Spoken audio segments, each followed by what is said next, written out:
Shalom Arav. Shalom Ouvracha. Ma première question va porter sur la manière dont vous souhaitez que je vous appelle au cours de l'entretien, puisque pendant des mois je vous ai appelé Rav Yoel Ben Harouche, et puis on a appris à se connaître, et maintenant je vous appelle tout simplement Yoel. Alors, comment est-ce que je vous appelle? Yoel ou Rav Yoel? Et finalement, on en vient à la question, qu'est-ce qu'un Rav? Alors, je n'attends pas du tout qu'on m'appelle Rav. Je préfère qu'on m'appelle par mon prénom. Vous savez, le prénom de quelqu'un, c'est quelque chose d'immense, de très profond. C'est une direction de vie, un sens de vie. Donc, je préfère être dans la simplicité. D'ailleurs, vis-à-vis de l'infini, il vaut mieux être dans cette humilité, dans cette simplicité. Donc, aucun titre. Yoel, c'est parfait. Très bien, donc je vous appellerai Yoel pour tout le reste de notre entretien. Yoel, vous avez une particularité, vous êtes Rav, mais vous êtes aussi un artiste peintre. Et ça, c'est assez rare dans notre histoire. Quand on regarde nos maîtres, ils étaient physiciens, mathématiciens, médecins. On en a peu connu des raves artistes. Alors, ma seconde question, c'est est-ce que c'est pas un petit peu lourd à porter ça? Est-ce que c'est pas compliqué d'être un rave et en même temps un artiste peintre? D'abord, la définition de Rav en hébreu, c'est celui qui a une connaissance assez importante de la racine du mot harbe. Donc le Rav, c'est quelqu'un qui a acquis au fur et à mesure de sa vie une connaissance au niveau de la Torah, de ce que représente en fait toute la, j'allais dire, le paravent de toute la Torah entière.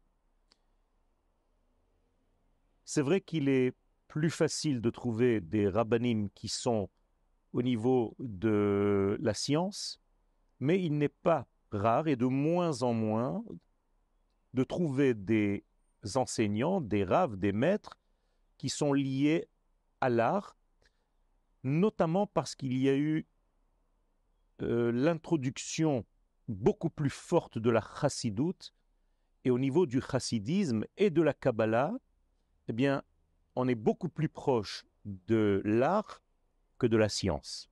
Et donc, il n'est pas rare aujourd'hui de trouver des gens versés dans la partie cachée de la Torah, dans la Kabbalah, et qui soient en même temps artistes, parce qu'en réalité, il y a ici une notion commune qu'on appelle Emouna.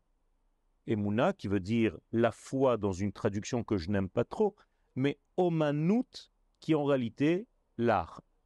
Et la même racine se trouve donc dans les trois lettres Amen, dont la véritable traduction, c'est d'être capable de traduire à l'extérieur quelque chose que nous avons au plus profond de soi. C'est ce qu'on appelle la Emouna, c'est la certification de quelque chose d'immense, d'arriver à le plaquer ou à le décrire, à le construire, à le placer sur une œuvre d'art, que ce soit une écriture, que ce soit une sculpture, que ce soit une peinture, ou bien que ce soit du verbe, tout simplement. La capacité à traduire quelque chose de très profond vers l'extérieur, c'est ce qu'on appelle Amen. Oui, j'entends ce que vous dites, mais c'est bien joli. Mais lorsqu'on se place d'un point de vue pratique et non d'un point de vue conceptuel, vis-à-vis de la halakha, on ne peut pas écouter une femme chanter, on ne peut pas danser avec une femme, on ne peut pas peindre des hommes ou des femmes nues, par exemple. Comment peut faire un artiste pour s'exprimer dans un cadre aussi rigide? Alors, effectivement, il y a quelques règles à maintenir. Vous savez, au niveau de la Kabbalah, l'art, on peut le placer dans une des sphères. Vous savez, on parle de 10 sphères. L'art se trouve dans le Hod. Il faut tout simplement le lier à la sphère d'avant, qui est juste en face de Hod, c'est-à-dire le Netzach. Si je me relie au Netzach, je traduis simplement à l'éternité, eh bien, il n'y a plus aucun problème. Tous les problèmes au niveau de la halakha, c'est de tomber justement dans l'hérésie, de tomber dans la déconnexion entre l'art appliqué et la source divine de cette chose-là. Je ne suis pas dans cette optique, donc je ne vois aucune interdiction, je ne fais pas quelque chose qui est anti-halakha, je suis justement dans la réconciliation entre l'infini et le monde, entre le transcendant, l'immanent, entre le créateur et la création. Donc finalement, tout ce qui est dans ce monde-là, à condition d'être justement dans cette ligne de conduite et de vision, eh bien, il n'y a aucun problème. Au contraire, c'est traduire la beauté de l'infini dans le monde du fini.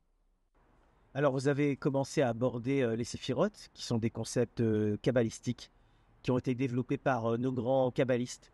Alors, on va pas pouvoir faire 1 heure sur la Kabbalah, mais si on voulait synthétiser en quelques mots le message de la Kabbalah, c'est quoi? Eh bien, la Kabbalah, c'est très simple. En fait, ce sont les hommes qui ont tout compliqué. Il y a un texte en hébreu que j'adore, Asa Elohim et Adam Yashar. Dieu nous a créés simples et droits. Vehem bikshu cheshbonot rabim.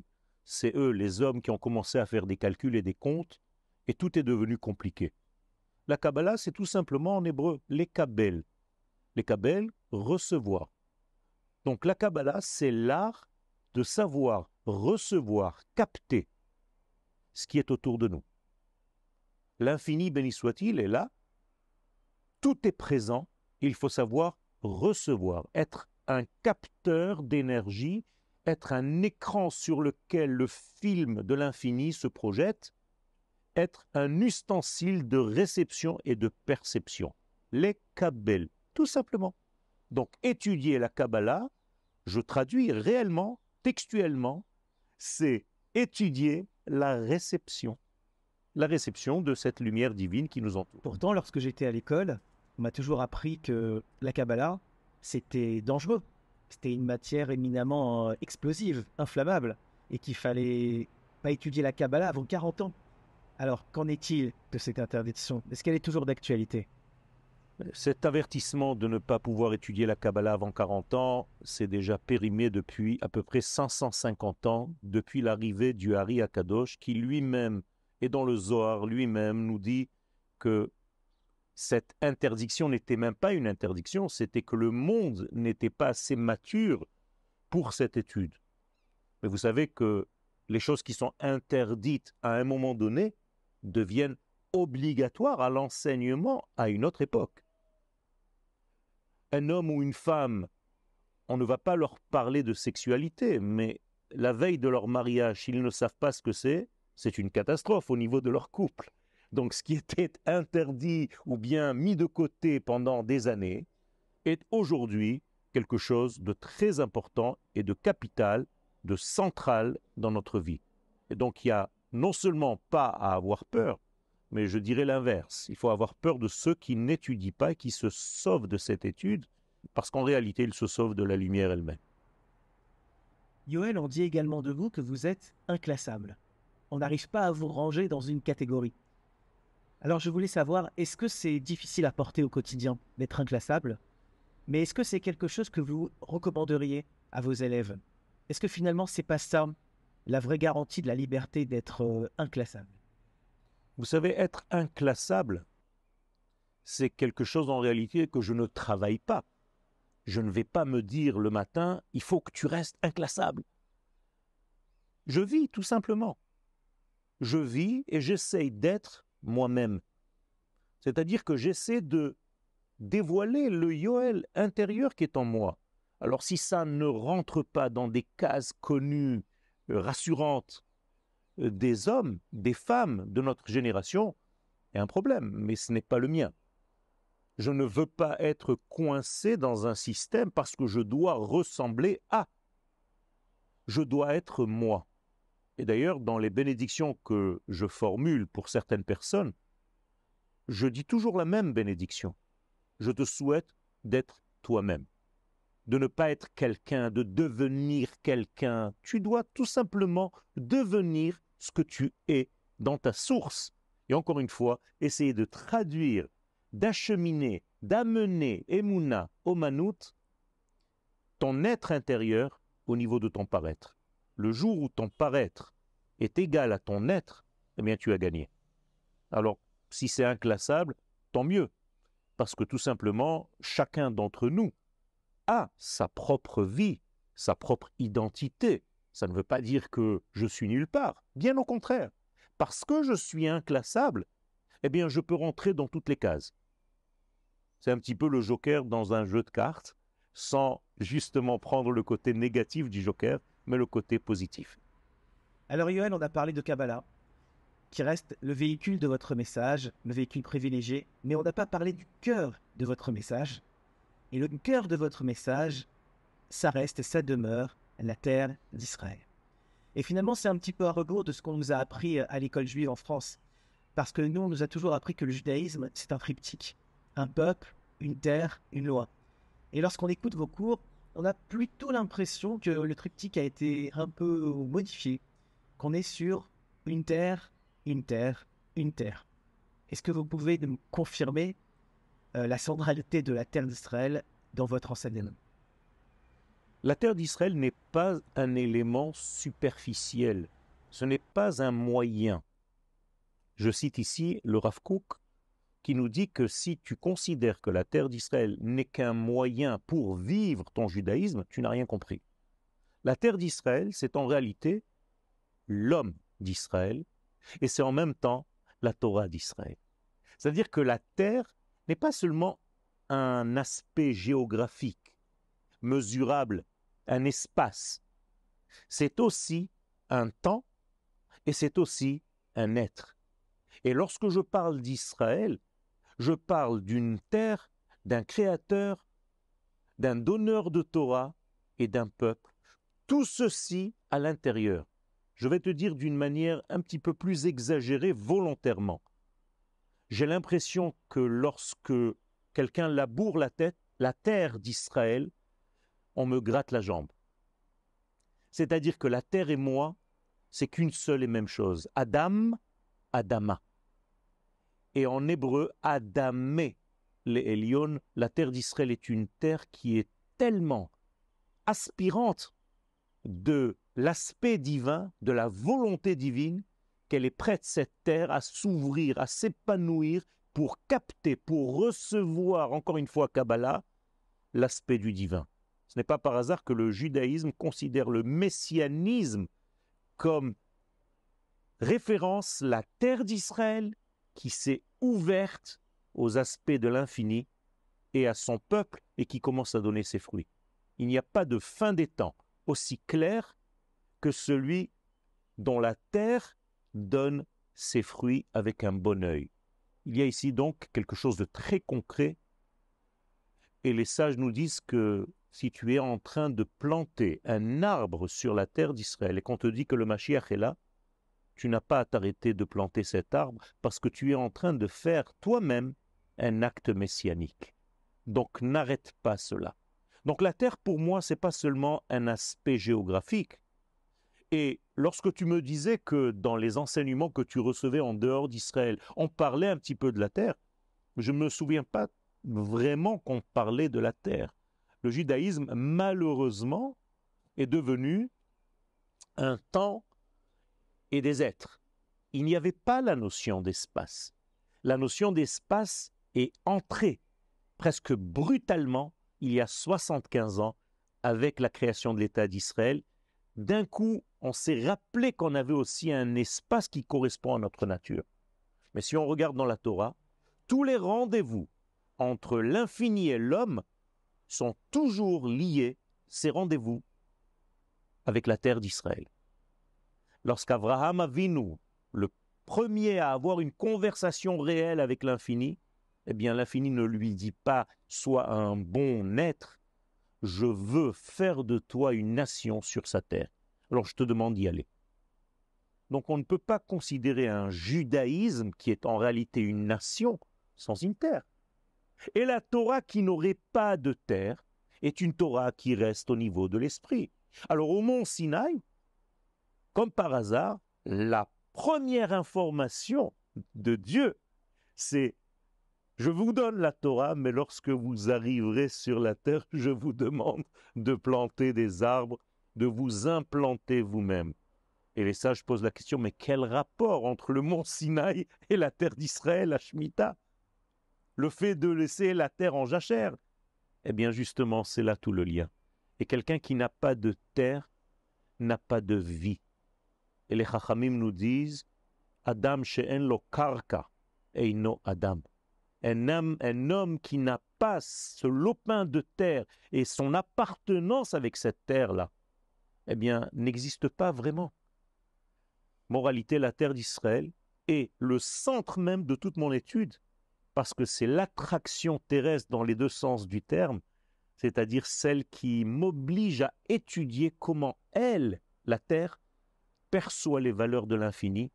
Et encore une notion de la Gemara, qui est une notion kabbalistique, c'est la seule terre au monde, le seul espace au monde où le ciel et la terre s'embrassent.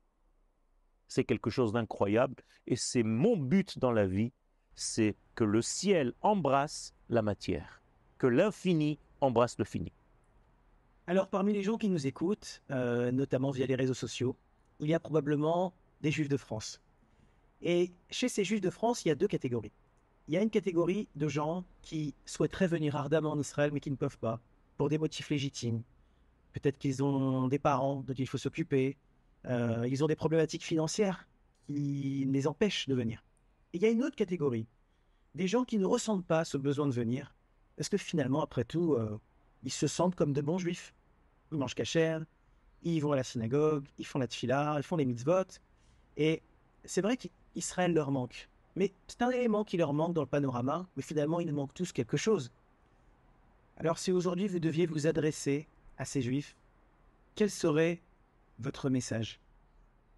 Je ne veux pas rentrer, mais volontairement, dans les détails de chacun avec ses soucis. Et effectivement, je respecte et je pense que même ceux qui n'habitent pas là sont de bonnes personnes. Mais la question qui se pose est la suivante. Est-ce que ces personnes vivent selon les critères du Créateur? Si le Créateur du monde me demande en tant qu'homme d'Israël de venir vivre sur cette terre, parce que sans cette terre, je ne suis qu'un homme individuellement parlant, mais je n'atteins pas le degré de ma nation, du peuple. Donc le côté national n'existe pas. Je suis au maximum une communauté. Est-ce que c'est la volonté divine? Or, la Torah, c'est une prophétie qui nous vient du ciel. On n'invente pas un judaïsme. Le judaïsme ne vient pas de l'homme. Ce ne sont pas des valeurs créées par l'homme. Donc si je regarde la Torah sans un œil déjà dévoyé, déformé, avec une certitude et avec une clarté et avec une honnêteté, si j'étudie la Torah honnêtement, je vois que de tout au long de cette Torah, le Créateur ne demande qu'une seule chose au peuple d'Israël, c'est de revenir sur sa terre et de devenir le peuple qui va diffuser les valeurs du ciel à l'humanité tout entière. Alors effectivement, au niveau personnel, je peux vivre la Torah, mais il me manque toujours le côté de cette nation. Dieu ne demande pas à Abraham d'être un grand homme. Il lui demande d'être un grand peuple. Dieu ne laisse pas le peuple d'Israël en Égypte. Il aurait pu le faire. C'était une très belle communauté, avec des très grands maîtres, avec une très bonne cacheroute, avec une très bonne rabbanoute, et je présume qu'il y avait de grandes synagogues et de grandes yeshivot. Pourquoi ne pas rester en Égypte? Pourquoi l'élément fondateur de notre nation, c'est la sortie d'Égypte? Bon sang! Et pas une sortie pour aller errer dans le désert, avec une direction claire, précise. Je vous amènerai sur la terre pour que là-bas vous commenciez à faire ce pourquoi j'ai créé toute cette création. Car toute cette création, en réalité, c'est quoi? Bien, c'est diffuser le Créateur dans la créature. Diffuser le Créateur et sa volonté dans toute la création. Or, il y a un élément que Dieu a créé pour faire ce travail, pour ce rôle, c'est la nation d'Israël. Mais si tu ne te présentes pas en tant que nation, mais en tant qu'individu, comment pourrais-tu faire ce rôle, remplir ce rôle? Et encore une fois, si c'était possible à l'extérieur, on n'aurait pas eu une punition tellement grave des plus grands de notre peuple. Je veux parler des explorateurs. Aujourd'hui, on ne peut pas comparer aucun grand maître à ces 10 explorateurs qui étaient les plus grands maîtres que le monde ait connus, le monde juif. Eux ne sont pas rentrés en Eretz Israël et leur punition est tellement grave et par la gravité de leur punition qui est tellement marquée dans la Torah, je peux comprendre la gravité de leur acte, la gravité de leur conscience humaine qui était presque, j'allais dire, contre la volonté divine. En fait, on revient toujours au même problème. Est-ce que mon cerveau humain cartésien logique, je le mets avant la volonté divine? Et ça va loin, parce que ça nous ramène à la faute du premier homme. Est-ce que je mange, je consomme de l'arbre de la connaissance du bien et du mal en tant qu'homme, ou bien est-ce que je consomme l'arbre de la vie, le conseil de la vie? Est-ce que je suis fidèle au maître de la vie ou fidèle à moi-même avec mes pensées rationnelles? Et je vous ai dit tout à l'heure que la terre d'Israël n'est pas rationnelle. Et on revient encore une fois à la Kabbalah. Le Rav Kook nous dit que sans la compréhension de cette étude, la terre d'Israël devient un élément marginal. Un petit coin dans ta tête. Comme tu m'as dit, il nous manque beaucoup de choses dans la... Non! Cette chose-là, c'est l'essence même de la vie. Et d'ailleurs, ça s'appelle la terre de la vie. Et le prophète nous dit clairement, je vous sortirai de votre état de non-vie, pour ne pas dire autre chose, pour revenir à votre état de véritable vie, sur la terre de la vie. Donc, vous voyez qu'il y a ici quelque chose de fondamental, on ne peut pas passer à côté. Alors on peut tricher, on peut dire, mais aujourd'hui on n'a plus aucune raison de ne pas appliquer la mitzvah de la Torah, comme nous dit le Ramban Nachmanide, que c'est une mitzvah de venir conquérir cette terre à toutes les générations pour chaque homme, femme, enfant de notre peuple. Oui, mais malgré tout cela, on a en permanence l'argument religieux qui refait surface. Et ces gens-là me le disent, je préfère rester en France et conserver ma religion, mes habitudes de mes parents, de mes grands-parents, de mes ancêtres, plutôt que d'arriver en Israël et de devenir Chiloni et d'envoyer tout balader. Donc ma question, je voulais savoir quel est votre regard sur les gens religieux et est-ce que vous confirmez, ce que vous avez déjà dit dans vos cours, que le judaïsme n'est pas une religion? Lorsque la religion est en réalité, la définition, c'est une application qui te met en place dans un certain ordre. C'est-à-dire, si tu appliques des lois, tu fais partie d'eux. Ça, c'est la religion. Mais le judaïsme, c'est exactement l'inverse. C'est parce que tu fais partie de ce peuple que tu as été soumis à certaines actions qu'on appelle les mitzvot. Je vais le dire avec des mots simples, c'est pas parce que je fais une brit mila à un bébé qu'il va devenir juif. C'est parce qu'il est né faisant partie de ce peuple qu'il est soumis à cette loi de la brit mila. C'est exactement l'inverse. Donc ce ne sont pas les mitzvot qui font le juif, c'est les juifs qui appliquent des mitzvot. Donc lorsque la religion, entre guillemets, elle n'a pas besoin de territoire. Une religion peut s'appliquer n'importe où dans le monde. Et donc la Torah est tout sauf ça. Puisqu'Akadosh Baruch Hu nous dit « Elle, hachukim, ve'amishpatim » voici les lois que vous comprenez, ainsi que celles que vous ne comprenez pas, que je vous demande d'appliquer ba'aretz, asher Adonai Elohecha noten lecha nachala. Sur la terre, je te demande, sur la terre que je t'ai donnée, la terre d'Israël, pour appliquer ces mitzvot. À tel point que lorsque Moshe lui-même prit 515 prières pour monter, pour rentrer en Eretz Israël, pourquoi faire? Moshe, c'est le plus grand des religieux qui soit. Il a besoin de rentrer sur la terre d'Israël. Il a besoin de se mettre au niveau de la matière. Réponse, oui. Et lorsqu'il ne le fait pas, il pleure. Et il va quitter ce monde sans cette force-là, à tel point que les sages nous disent qu'au temps messianique, c'est Moshe qui revient sous la forme du Mashiach pour compléter ce manque-là. Donc il y a quelque chose d'énorme. En plus de ça, lorsqu'on étudie la Torah en français, on a du mal à comprendre. Dieu, c'est Dieu. À chaque fois qu'il est écrit un nom, on dit Dieu. Dieu a dit A. Mais c'est complètement erroné. Dans la Torah, il y a des combinaisons de noms de Dieu. L'une d'entre elles, c'est « Je vous ai fait sortir d'Égypte pour devenir pour vous Adonai Elohim ». Rashi, sur place, qui vivait en France, dit que ceux qui ne font pas en sorte d'appliquer le nom du tétragramme, le transcendant, le Yudke Vavke, pour redevenir Elohim parce qu'ils ne rentrent pas en terre d'Israël, eh bien c'est comme s'ils n'avaient pas de Dieu. Et c'est conclu dans la Gemara, dans le traité de Ketubot à la page 110, dans le traité de Avodazara à la page 6, que ceux qui n'entrent pas en terre d'Israël, ils ont le tétragramme. Mais ce tétragramme reste dans le ciel de leur pensée. Alors qu'Akadosh Baruch Hu n'a qu'un seul but dans toute sa création, c'est ce qu'on appelle Dira Batartonim. Fais-le descendre, laisse-le descendre, dévoile-le sur ta terre. Alors le judaïsme en dehors de la terre d'Israël, c'est un judaïsme qui laisse l'Éternel dans son ciel immense.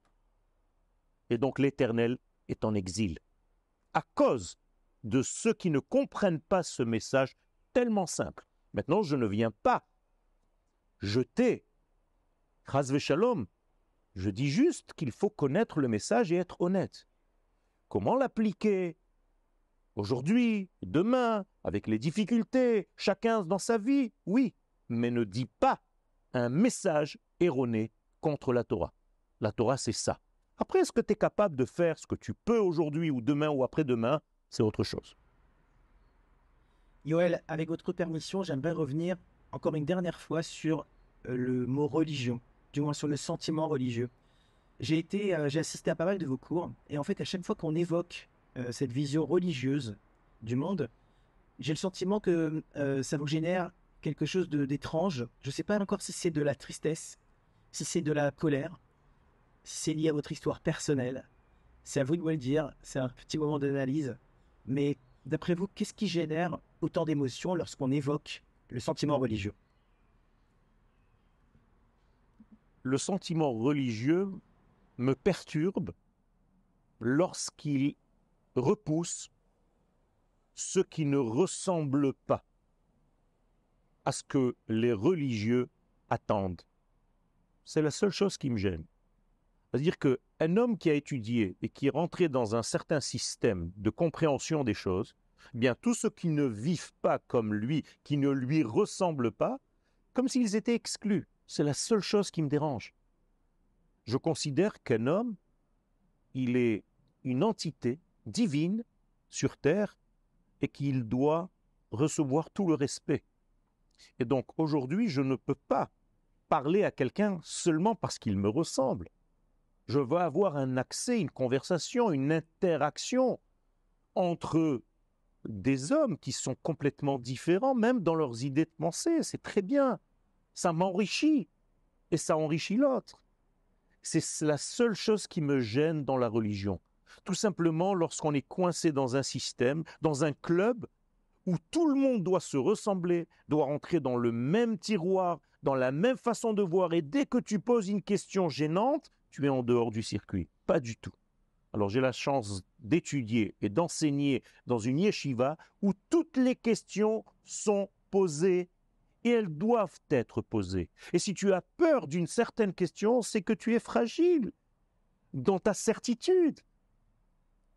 Je ne suis pas fragile dans ma certitude. Baruch Hashem, c'est peut-être lié à mon âge, c'est peut-être lié à mon étude, mais je suis capable d'entendre une autre version des choses. Et d'ailleurs, nous devons savoir entendre au minimum 2 versions des choses pour ne pas être dans l'indécence.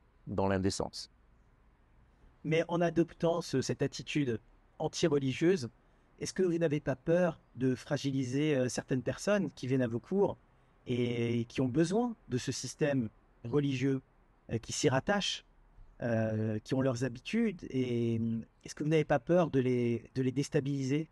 Est-ce que ce n'est pas dangereux, en fait, de manipuler ce type de concept pour les gens qui n'y sont pas prêts? Je ne pense pas qu'il y ait danger. Le seul danger, c'est d'arrêter de réfléchir. C'est d'arrêter d'être honnête. c'est d'arrêter de poser des questions. C'est tout.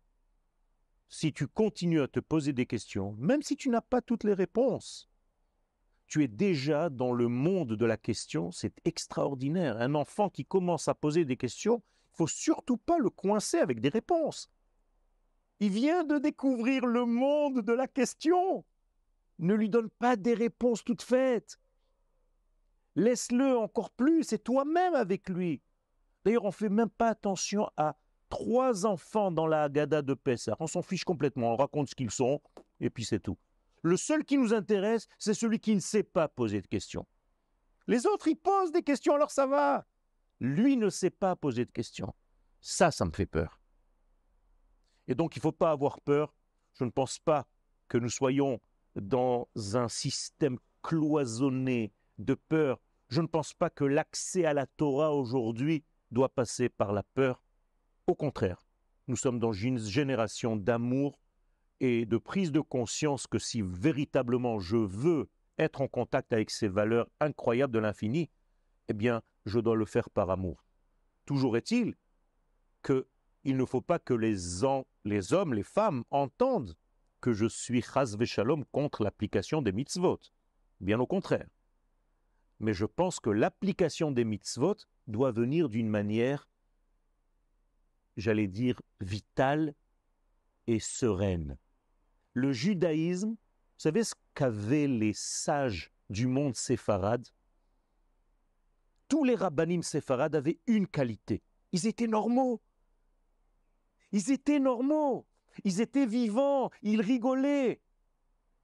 Si tu perds cet aspect parce que soi-disant tu es rentré dans un dogme, c'est pas du judaïsme pour moi. Le judaïsme, c'est la joie de vivre, c'est le bonheur de vivre. C'est le bonheur de révéler l'infini dans le fini à chaque instant. C'est tout. Alors, je vais conclure sur ce thème en revenant à ma première question. Si quelqu'un vient vous voir et vous dit « Est-ce qu'il vaut mieux que je reste en France, religieux, dans ma communauté, en étudiant tous les matins avec mon rave, et venir ici, tout perdre, être anonymisé dans une société que je ne connais pas, et perdre tous mes repères », qu'est-ce que vous lui répondez? C'est là-bas où il a perdu son repère. Le repère vient du père. Nos pères étaient ici. Être à l'extérieur, parler une langue étrangère à ce que tu es, dans ta source, c'est déjà une perte de repère. Et en plus de ça, si je prends des comptes, des chiffres, tout simples, alors il vaut mieux véritablement et le plus vite possible venir ici. Parce qu'il y a 70 à 90% d'assimilation. Donc je préfère, d'une manière tellement claire et logique, qu'un homme vienne ici, même s'il n'est pas religieux. Eh bien, lorsqu'il est ici, il va comprendre certaines choses, mais il est resté lié à sa nation, plutôt que de se perdre complètement. Parmi 75% de gens qui se perdent, vous vous rendez compte de ce que ça veut dire?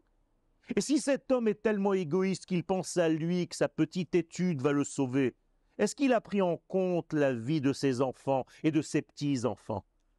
Alors lui, il va à la yeshiva, mais son fils, est-ce qu'il est sûr qu'il va continuer le même chemin et son petit-fils et ne pas s'assimiler? C'est ça mon problème. C'est pas religieux ou pas religieux. C'est tout simplement couper avec la nation d'Israël ou bien rester dans la nation d'Israël. Un homme ici, même s'il n'est pas religieux, il est encore dans la nation d'Israël. Il sert son pays, il sert son peuple et ses enfants vont se battre pour cette nation. Si on pouvait dire autant de ceux qui sont à l'extérieur, d'accord, mais ce n'est pas le cas. Je viens de rentrer des États-Unis, il y a presque 80% de mariages mixtes. Alors, ces 20% qui sont encore un tout petit peu dans l'ambiance, mais est-ce que ça suffit? Est-ce que c'est ce que Dieu me demande, encore une fois? Ou bien est-ce que c'est ce qui me rassure parce que je gagne bien ma vie, parce que... Mais ça, c'est ton rationnel. Ça, c'est ton cerveau reptilien. C'est pas la volonté de Dieu. Puisque la volonté de Dieu, il te l'a dit dans la Torah. Alors pourquoi tu crois la volonté de Dieu pour fermer ton magasin Shabbat et tu ne crois pas la volonté de Dieu lorsqu'il te dit de venir sur la terre? Au-delà de la volonté de Dieu, il y a peut-être aussi un argument simplement moral. Il y a des gens, il y a des jeunes qui sont morts il y a 70 ans de ça, pour qu'on puisse revenir sur notre terre. Et peut-être qu'aujourd'hui, ils nous regardent, ils nous jugent, et ils nous disent comment, après tout ce qu'on a fait, vous ne revenez pas? Ça fait 2500 ans que nous prions de revenir à Tzion.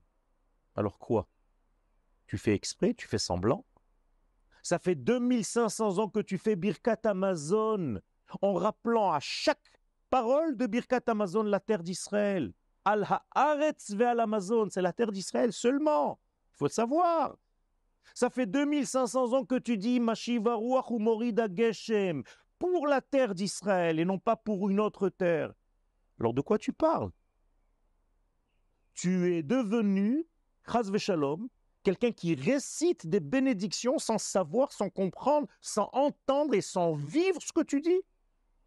Est-ce qu'il y a quelque chose de plus grave que ça? Alors, en rajoutant ce que tu viens de me dire par rapport à tous ceux qui ont donné leur vie justement pour qu'on vienne et appliquer cette mitzvah, de venir ériger un État, parce que la mitzvah c'est d'avoir un État, Israël, sur cette terre. À partir du moment où on a cet État, on peut encore se permettre de jouer à la fine bouche. Alors encore une fois, je ne jette pas la pierre, je dis juste, soyons honnêtes. Étudions la Torah d'une manière honnête. N'écoutez pas ce que je vous dis, écoutez ce que la Torah dit.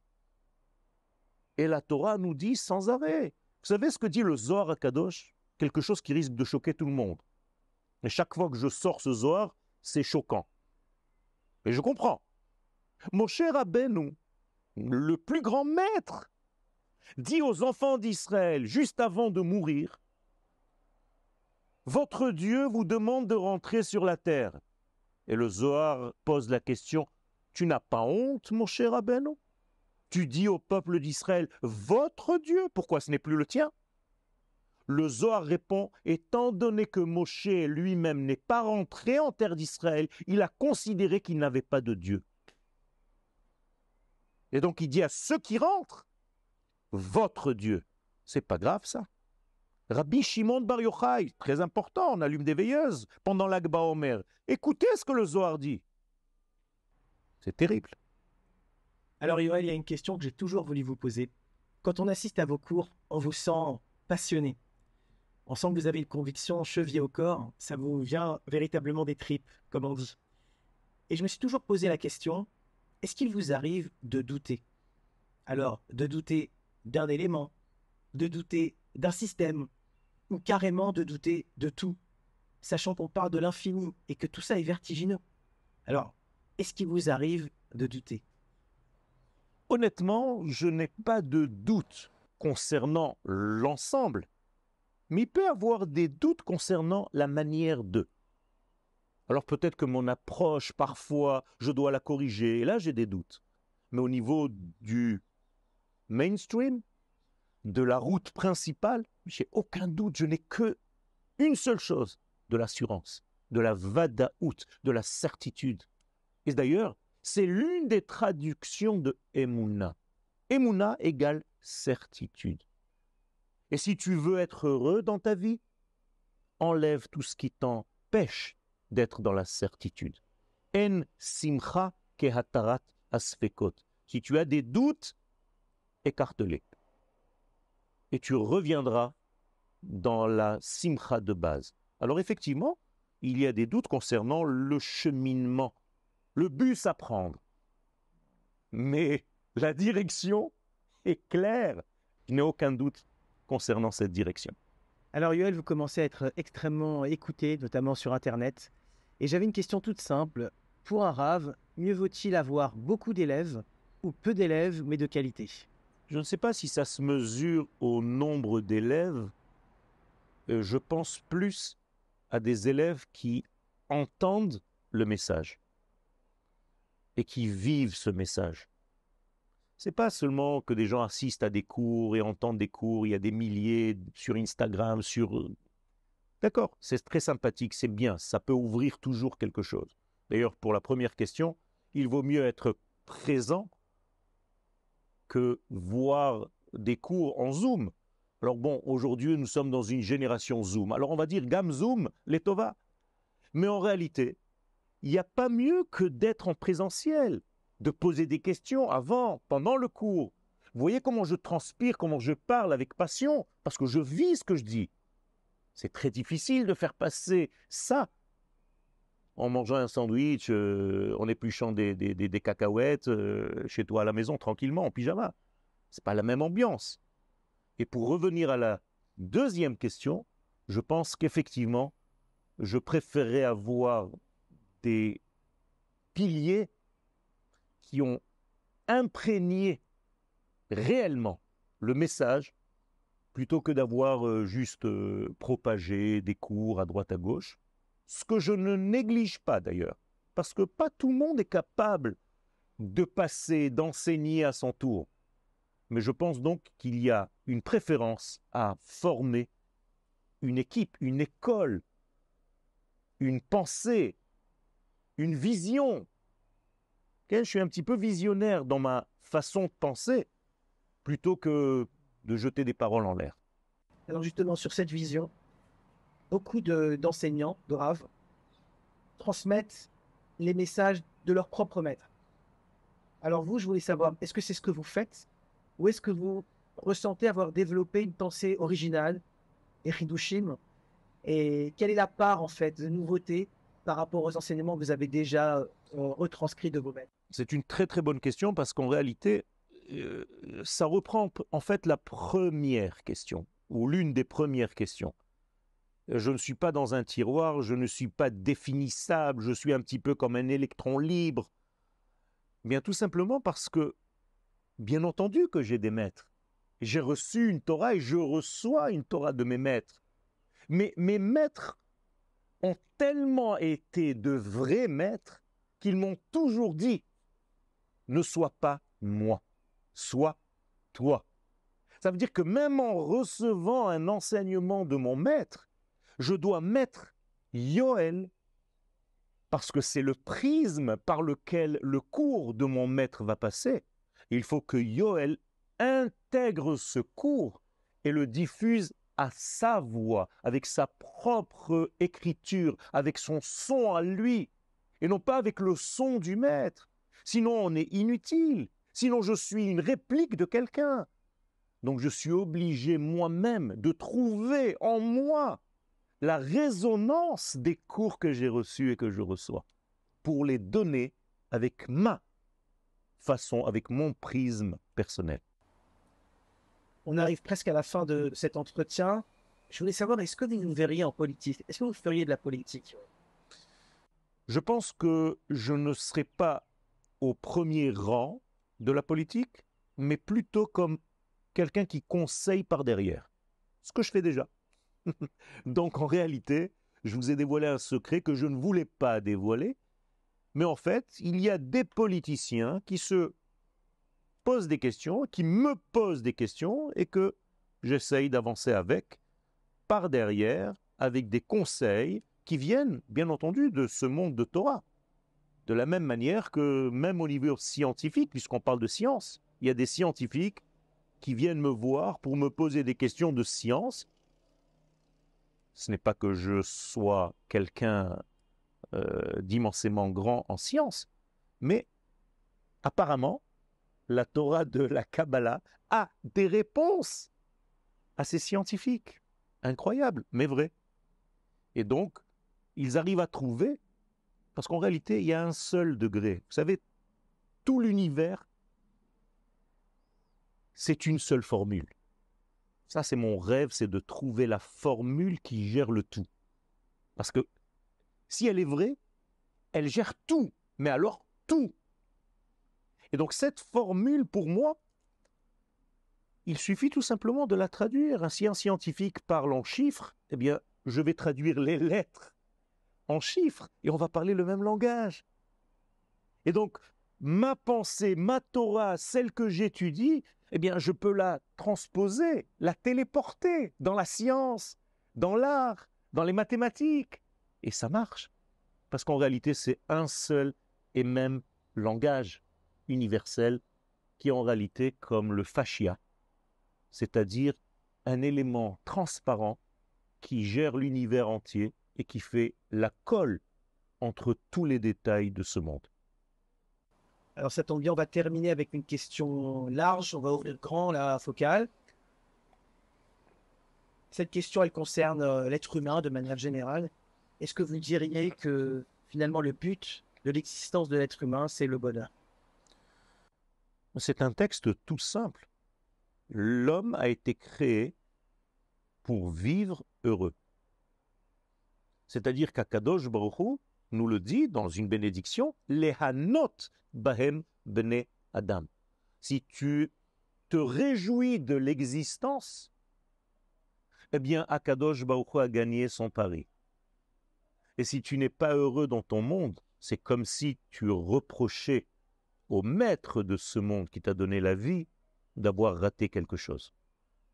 Donc je pense, et bien entendu ça n'enlève pas le cheminement de dévoiler les valeurs de l'infini dans ce monde, parce que pour moi le bonheur c'est ça. Ça passe par ce dévoilement de l'infini dans ce monde, avec toutes les données que nous avons rappelées tout à l'heure, c'est-à-dire être à sa place, au niveau terrestre, être avec les temps qui correspondent à ta nature, Shabbat et les fêtes, à ta place sur la terre d'Israël et être toi-même avec ton identité Israël, celle que tu as reçue. Si tu as les trois éléments et que tu les vis, c'est un trépied par lesquels ces trois pieds, l'infini prend place dans le monde fini. En hébreu, ça s'appelle Shlosha Regalim. On appelle ça les trois pieds et les gens ont transformé les trois fêtes. Mais en réalité, c'est ça, c'est un trépied.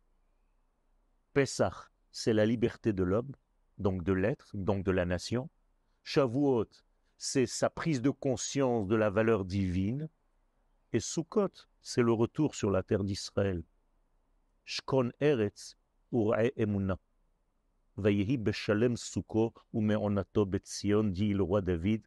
Quand tu veux l'entièreté, tu dois venir résider sur la terre d'Israël qui est comparée à une grande soukha. Vous êtes heureux, Yoël? Très heureux. Baruch Hashem, Bli Aïnara, 5 pour moi.